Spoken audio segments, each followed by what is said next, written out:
This is FYI News 13, brought to you by SSPTV and the Hazleton Standard Speaker. For your information, Leo J. Boris got quite the surprise when he showed up to Congressman Lou Barletta's office to receive medals his father earned in the Army. Hello everyone, and thank you so much for your time. I'm Ken Kara, and let's get to it. Here's your information from FYI and the Hazleton Standard Speaker. An investigation is underway after police and emergency responders found two people unconscious today inside a city home. It happened this morning at 712 Emerald Court in Hazleton. According to our media partner, the Standard Speaker, two unconscious adults were taken from the home on stretchers.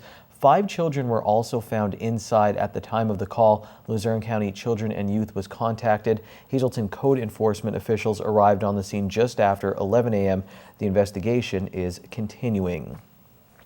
The Hazleton Housing Authority made a check presentation to the city yesterday. Authority Chairman Charles Gennaro presented the check for just over $49,000 to Mayor Jeff Cassat. The payment, made in lieu of taxes, came less than a week after the mayor expressed concern over having the funds needed for the city's payroll. Each year, the authority adds rents and revenues paid by tenants, subtracts the cost of utilities, and then pays 10% of that amount to the city.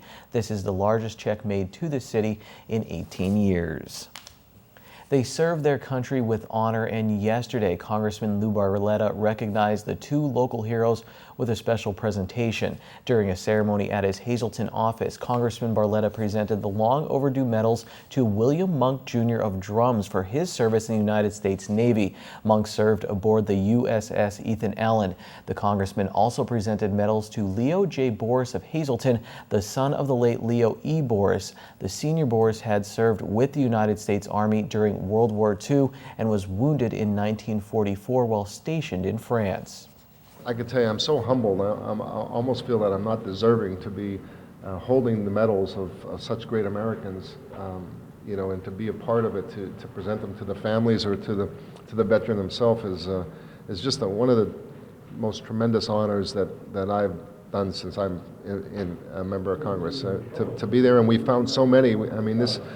It's so good that they're contacting us and allowing us to do the research and find these medals for them, and to see the pride, not only in the veteran, but in the family members, and you can almost feel them reminiscing their time serving our country. So this is really, not only do you feel patriotic, but you're just humbled by the veterans who are receiving them. My father was in World War II. He was in the Battle of the Ardennes, and he never found his medals. We would ask him, he wouldn't say anything about it. And I had a friend that came down about 2 months ago. He received medals for his service, and he had mentioned to go down to Congressman Barletta's office and see if they would help me out.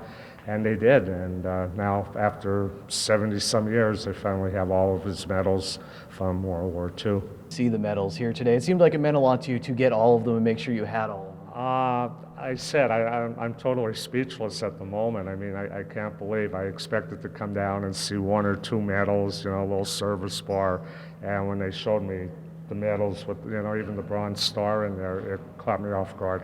Did it mean a lot for your father to serve? Did he talk about it? Did he tell you stories? He would not talk about it at all. Okay.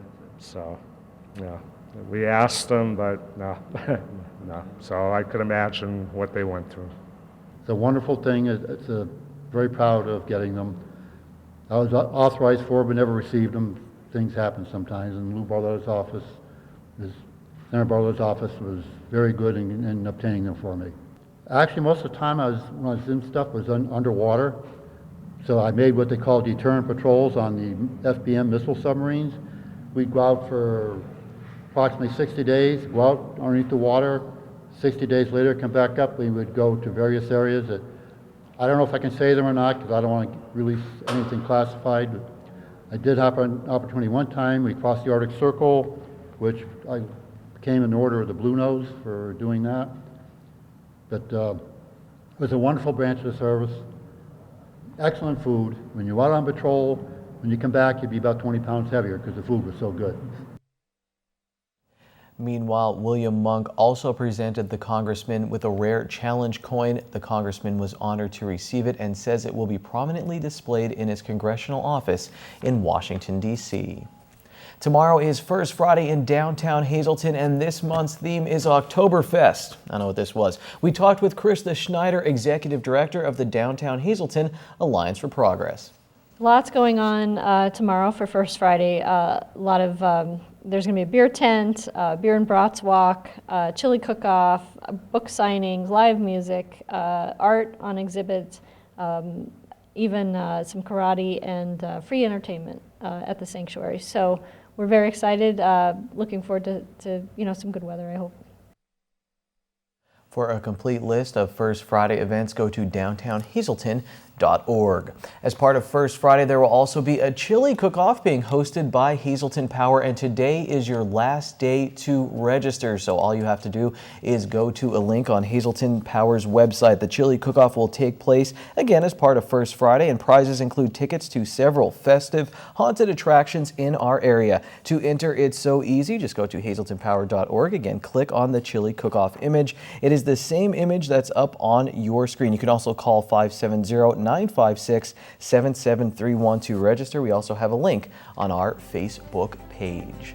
Coming up next on FYI, another chapter of our local history with Charles McElwee from the Greater Hazleton Historical Society and Museum. In sports, we spend some time with the back-to-back Wyoming Valley Conference girls tennis champions, the Hazleton area Lady Cougars.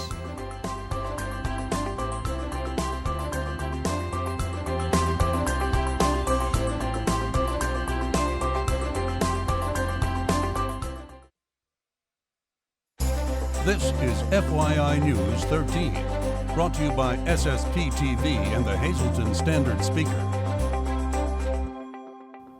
A new book was recently released about a woman who was an urban planner and has ties to our area. So of course we called in our resident expert on the matter, Charles McElwee, who is a member of the Board of Directors for the Greater Hazleton Historical Society and Museum. This is interesting. We see the urban planning underway right now in downtown Hazleton, and now a book comes out about a woman who was an urban planner who has ties to this area. Right, Jane Jacobs, who is considered perhaps the most famous urban planning writer of the 20th century, had a tremendous outsized role, really inspired many people to pursue an urban planning career during her life. A new book, a first biography really under her life, is out by Robert Canicle called Eyes on the Street, and it came out recently. And it's about her life. She grew up in Scranton, and it was really her childhood in Scranton that shaped her outlook on how cities should look, and she became a great critic of urban planning policies of the 1950s and 1960s, and came out with this very famous book called The Death and Life of Great American Cities in 1961. But she was the granddaughter of James Boyd Robeson of Bloomsburg, and James' two sisters, respectively, married Ariel Pardee, Hazleton's founding father, and George Markle, who obviously another famous coal operator, having been responsible really for the Markle building that we have in downtown Hazleton. So the fact that she has these strong ties to the area, it kind of forces us to readdress and reassess our own urban planning policies in Hazleton during that time, during her height of fame in the early 1960s. It's amazing how these names all come back and, resurface again, that we're hearing the same names over and over again. How did the urban planning of then compare with the urban planning of now? It's a complete difference, and it really set back the downtown for decades. It was devastating. In the early 1960s, cities would be, depending on their size of the population, would be armed with federal funding to, through eminent domain, target what they considered blighted properties. Well, in the early 1960s through the 1970s, Hazleton's Redevelopment Authority revealed the Downtown South Project, which really erased 16 blocks of commercial, residential properties, acres of land that abutted the downtown, with the expectation of bringing in commerce and improving parking for downtown merchants. That was a trend in every American city. It wasn't exclusive to Hazleton, but it was that line of thought, which Jane Jacobs actually criticized, that really hurt downtowns in the 60s and 70s and haunted them for decades. Today, we have a very different approach. Really, if you look at the Downtown Hazleton Alliance for Progress and their efforts, our own modern-day Jane Jacobs and Krista Schneider, executive director there, They have a different approach, really trying to preserve properties, encourage the adaptive reuse, facade rehabilitation, bring in new businesses. I mean, just in 2 years alone, from 2014, over 40 new businesses in the downtown. You have really a different approach that is the direct legacy of what Jane Jacobs wrote about occurring in Hazleton. And it's fascinating to see that, and we certainly hope it continues. All right, so we're seeing history kind of repeat itself in that the urban development plans undertaken here now in the city, but a lot different from days gone by. So hopefully our own Jane Jacobs now can help things go in the right direction as we continue to follow the progress of the Downtown Hazleton Alliance for Progress. Time now for FYI News 13 weather. The scene is set for Oktoberfest in downtown Hazleton. Come out Friday from 6 to 10 p.m. right there at the corner of Broad and Laurel Street, and Saturday from noon to 8 p.m. for live music, food, and seasonal beer. How's the weather looking? Let's see. Here's our local forecast from the National Weather Service. Tonight clear with a low around 50 degrees, and we'll have a light south wind. Friday during the day looks sunny with a high near 69 degrees, and then at night for Oktoberfest a slight chance of showers, but that's much later after 2 a.m. partly cloudy with a low around 51 degrees. Saturday, showers likely mainly after 2 p.m., mostly cloudy with a high near 62.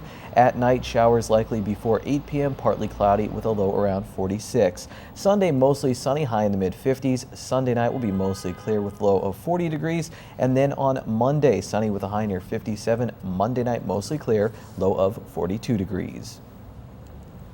Today, I'm pleased to welcome to our studios Valerie White. She is the director of the Pregnancy Resource Center of Greater Hazleton. She's here to talk about their first ever fundraising banquet. But before we even get to that, we wanted you to tell everyone what the organization is all about. Well, thank you for having me this morning. Yes, so we are a life-affirming organization. We believe that every life is valuable. And so we want to reach out into our community to those who might find themselves with an unexpected pregnancy. So girls can come to the center and they can take a pregnancy test. And now we're not a medical facility, so they need to read it right there at the center. But if it's negative, then we talk to them about healthy relationships and abstinence until marriage, and how to have a good relationship. And so if they are pregnant, then we would encourage them to take part in our parenting classes. They're called Earn While You Learn, and they're awesome classes. They're not your grandmother's classes. That's what I always tell them. They're fun, they're informative, we all learn a lot. And so when they take these classes, they earn what we call baby bucks, and they can go right in our center to our baby boutique, which is just a delightful place. The girls love to go there, and they can spend their baby bucks on diapers, wipes, baby clothes that are some gently used and others that are brand new. Super cute place to go. The girls just love it. We also offer services to our clients. We have a cooking class. It meets once a month. We also have some special classes, such as we had Maria Kushner from Music Together come in and do a music class with our girls and guys. We had the moms, the dads, we had an infant and 4 toddlers for our music class, and the center was alive with music and a lot of fun. And so those are just a few of the things that we do. Well, now you're looking to raise money to keep this center going and to help as many people as possible. So this first ever fundraising banquet is taking place on October 20th at Capriotti's in McAdoo. If people are interested in supporting the cause, what do they do? Okay, so we would love to have everyone come to our banquet. Like you said, it is on Thursday, October 20th at Capriotti's in McAdoo. It starts at 6 p.m. The tickets are $15 a person. And this is really the way that we hope this to be one of our biggest fundraisers of the year. And so if somebody's interested in supporting the center in this way, they can call us. Our number will be on the screen, and our number is 570-497-4959. And, or they can go on our Facebook, which is Hazleton Pregnancy Center, and get a ticket that way. All righty. And also, if you'd like more information, freepregnancysupport.org is their website as well. So if you would like to help out this organization, only in the area for about a year now, Yes. but trying to grow and to help more people as they come into their doors. Please support this wonderful cause by attending the banquet. The RSVP deadline is October 10th, so please try to get your tickets and help out this great cause. Thanks, Lisa. Now let's look at your midday winning lottery numbers on FYI. Pick 204, Pick 3, 313, Pick 4, 3609, and Pick 5, 11446. When we come back, some girls tennis action and also a ton of cross-country scores. We have a lot of really good cross-country teams around the area. See how they're doing next.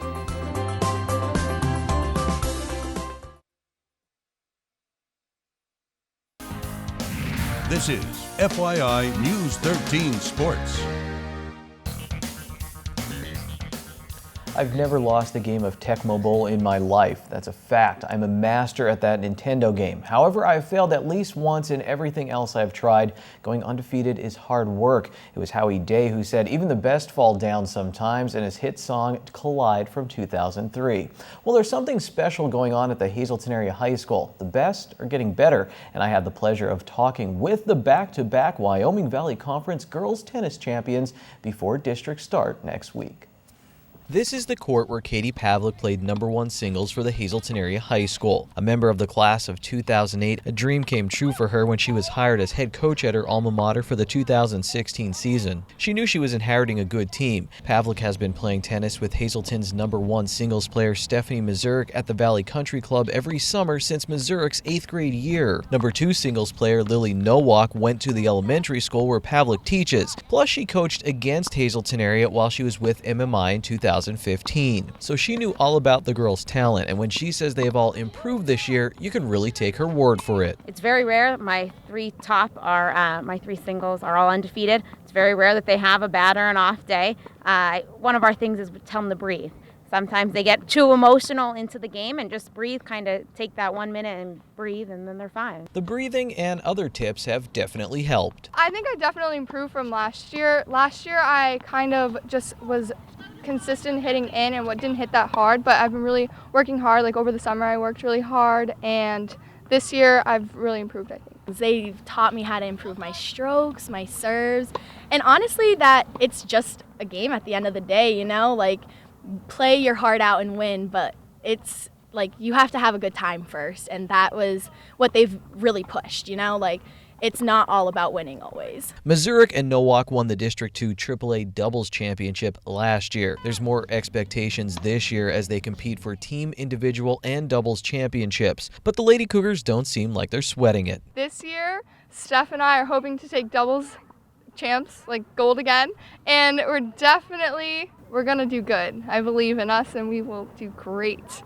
It's been thumbs up for the whole season for these Lady Cougars, but they have been tested. You can't have bad days. There's going to be bad days, but a lot of the work behind those practices through the winter and all the hard work in the summer is to make sure that those bad days aren't too bad and that you're able to pull it out at the end of the day. All three of them put in the work during the off season, and it's really paying off, and they're making sure they enjoy every minute of the rewards. Before this practice, Sophia Lowson was excited about being named Student Athlete of the Week in the Hazleton Area School District. My whole class was clapping for me and like cheering me on, and it felt really nice. We've been working so hard for this, and I feel like the tennis team is just starting now to get the recognition that we deserve. The next goal is having success at the District 2 Championships and continuing to build on their legacy. They'll be able to write one more chapter next year because Hazleton Area's Big Three will be together for one more season. I really hope that when we leave that we still have a great tennis team for Hazleton. I mean, we have the potential. We have such a large school. We could have a great team, and especially with the new coaches. They are awesome at teaching new people and how to play tennis, actually. So I think with their coaching and the girls that we already have on the team, I think we could carry on the winning streak for a long time. The Lady Cougars will start the District 2 AAA Team Championships this Tuesday against the winner of Pittston Area and Abington Heights. The MMI Lady Preppers played a match in the District 2 AA Girls Tennis Championships on Wednesday. Let's see how it went on the FYI Standard Speaker scoreboard. MMI fell 4-1. Catherine Pinto won at number 3 singles for MMI. Tamaqua took down William Allen in a non-league match. The Lady Preppers did score a win in girls volleyball. Gabby Cupshaw had 18 straight service points for the Lady Preppers in the second set. Things finished all square between Hazelton Area and Lackawanna Trail in field hockey. In boys soccer, Ian Dewar scored 4 MMI in a loss, and Tamaqua was shut out by Pottsville in girls soccer. In boys Schuylkill League Division I cross country, this was a big showdown. North Schuylkill stayed undefeated with a win over Blue Mountain. Chris McCormick, Sean McCabe, and George Anthony were first, second, and third at the meet for the Spartans. Monoy Area is also still undefeated and on top of the Division II boys standings in the Schuylkill League. Monoy Area took the top 4 spots at their meet thanks to William Streisel, Seth Serrano, Adam Serrano, and Matthew Durr. Shenandoah Valley took 2 of 3. Marion Catholic ran past Weatherly and Minersville, and Tamaqua beat Pine Grove with Brad Clemson taking first place. The North Schuylkill girls won 2 of 3 races, while Marion swept behind Tina and Nicole Caparel's 1-2 finish. Tamaqua topped Pottsville with Monica Shimko winning the race as the Lady Raiders stay undefeated and in first place of Division I of the Schuylkill League. The Mono Area girls won 3, while Shenandoah Valley won as well at a meet. The San Francisco Giants should no longer have to play postseason games when Madison Bumgarner is starting. They should just be credited for the win. He was outstanding last night in a complete game shutout of the Mets. Now the Giants will go to Wrigley Field to take on Joe Madden and the Chicago Cubs on Friday in the ALDS. FYI, we'll be right back. It's Thursday. Go crazy. It's boneless wing night at Bottlenecks. 50 cents a wing. You can add a small order of fries for only $1.50. Good evening, everyone, and here's tonight's Talk of the Town report. First tonight, Tresco Hosey will be holding a pasta dinner fundraiser for the American Cancer Society. The event will be held Sunday, October 23rd from noon to 5 p.m. Walk-ins are welcome and takeout is available. Cost is $8 for adults and $5 for children. They also have tricky trays and a 50-50 raffle. All proceeds benefit the telethon. Our next announcement, Holy Rosary Parish will be hosting a free community luncheon Saturday, October 8th from 10:30 a.m. to noon at Catholic Social Services in Hazelton, 214 West Walnut Street. All are welcome to attend, and the parish would like to thank the Hazelton Rotary Club and the Weinberg Northeast Regional Food Bank. Our next announcement, the Walk-In Art Center in Schuylkill Haven will be holding a safe trick-or-treat and vendor show Wednesday, October 12th from 6 to 8 p.m. They're having door prizes, treats for the kids, bake sale, photo booth, and more. And for more information, visit walkincenter.org. And finally, the Diamond Fire Company No. 2 is sponsoring a fall bingo Sunday, October 23rd at Good Shepherd Church in Drums. Doors open at noon, bingo starts at 1. Pick a pumpkin for a cash prize, 20 games with random prizes, and 4 special cash game prizes. Tickets are $25 in advance or $30 at the door, and for info, just call 570-436-5407. That's tonight's Talk of the Town. News 13 would like to send sincere condolences to the family and friends of these recently departed. Barbara Eldon of Drums, funeral is Saturday in Cranberry Township. The Cropton Hughes Funeral Home is assisting the family with the arrangements. And Elizabeth Betty Schaefer of Sugarloaf Township. Arrangements will be announced by the Harmon Funeral Home.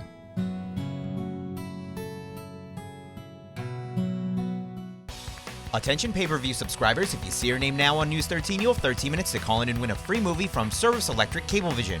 Our winner tonight is Norbert Kutzer of West Hazelton. Norbert, if you're watching, give us a call, 570-455-7267, extension 104.